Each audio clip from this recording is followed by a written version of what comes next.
It is time for the GWM Catch Up, and there is plenty to talk about today. A huge day of competition, main break mayhem as the world's best got clobbered at one of the biggest stops on the tour. No, as soon as I saw the forecast, you know, on Surfline, you're thinking 8 to 10 foot, 15 foot faces.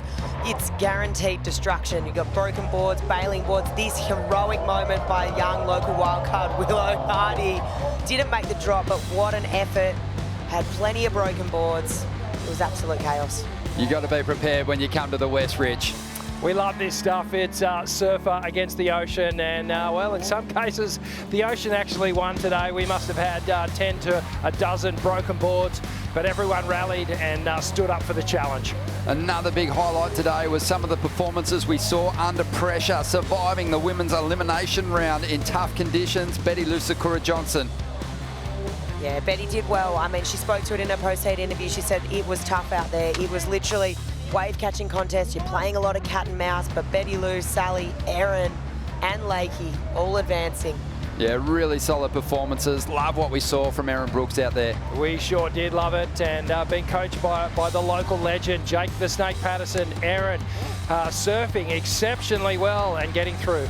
Yeah, we saw Willow Hardy and Nadia Eristabe eliminated from the event, and then moving on into the men's round of 32. Leo Fioravanti has shown great form all year, but today he really put it together. He was one of the best. Oh, he completely did. He picked the eyes out of it, right? He absolutely nailed the wave selection and just aggression straight up to the lip. It was one of the biggest sections ever hit. I mean, this score speaks for itself, the 9-point ride. But yeah, it was excellent surfing, and he's going to click into that and follow through with that momentum into the next round. Yeah, he had a tough draw too up against Ian Gentile, who was desperate for a result. He's been relegated to the Challenger Series. The wildcard upsets, maybe the biggest story of the day, coming up against the hot favourites, the top-end guys on the championship tour, and getting the job done. Mikey Madonna, super impressive. Yeah, really, really polished performance there from the young up-and-comer. He wants his place on tour.